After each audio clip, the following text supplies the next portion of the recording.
मुंबईमध्ये एकंदर 89 पोलीस ठाणी आहेत. त्यातली सर्वात जास्त म्हणजेच 25 पोलीस ठाणी ही दक्षिण मुंबईत आहेत. मात्र तरीही दक्षिण मुंबईतली गुन्हेगारी ही तुलनेने शहरातल्या इतर विभागांपेक्षा अधिक आहे. एका सामाजिक संस्थेने माहिती अधिकाराखाली ही माहिती उघड केली आहे. मुंबईची लोकसंख्या ही उपनगरामध्ये अधिक असताना सर्वाधिक पोलीस ठाणी ही दक्षिण मुंबईत आहेत. तर पोलीस अधिकाऱ्यांची संख्याही दक्षिण मुंबईतच सर्वात जास्त आहे. असं असतानाही दक्षिण मुंबईत 2008 ते 2010 या कालावधीत सर्वाधिक म्हणजे 90 खून घडलेत. तर चोऱ्यांच्या घटनाही या 2 वर्षात दक्षिण मुंबईतच सर्वाधिक म्हणजेच तब्बल 3000हून अधिक झाल्यात.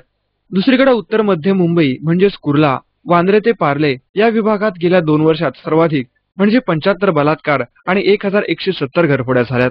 ही धक्कादायक माहिती प्रजा सिटीजन्स ग्रुपनं माहिती अधिकाराखाली बाहेर आणली आहे.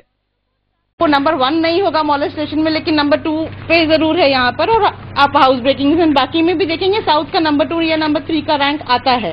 जी हाँ, सिर्फ एक रीजन छोड़ के पुलिस की कमी करीबन सभी रीजन में है। मुंबईत 36 आमदार आहेत. मात्र विधिमंडळात गेल्या 2 अधिवेशनांमध्ये एक रवींद्र वायकर यांचा अपवाद वगळला तर इतर आमदारांची सदनातील कायदा सुव्यवस्थेच्या मुद्द्यावरची कामगिरी सुमारच म्हणावी लागेल. याबाबत जनतेमध्ये जागरूकता निर्माण करण्यासाठी प्रजा सिटीजन्स ग्रुपतर्फे एक मोहीम हाती घेण्यात येतेय.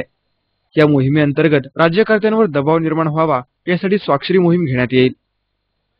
आम आदमी के लिए आम आदमी का मुद्दा जो है वो सबसे इम्पोर्टेंट है।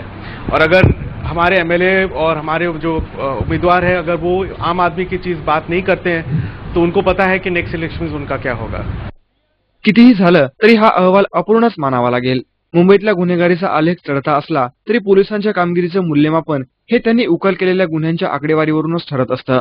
ही आकडेवारी प्रजानं सादर केली असती तर स्कॉटलंड यार्डशी तुलना केल्या जाणाऱ्या मुंबई पोलिसांच्या कामगिरीचं ते खऱ्या अर्थानं मूल्यमापन ठरलं असतं. आपली मुंबई बोरी बंदर. आपली मुंबई तिथेच थांबूयात. नमस्कार.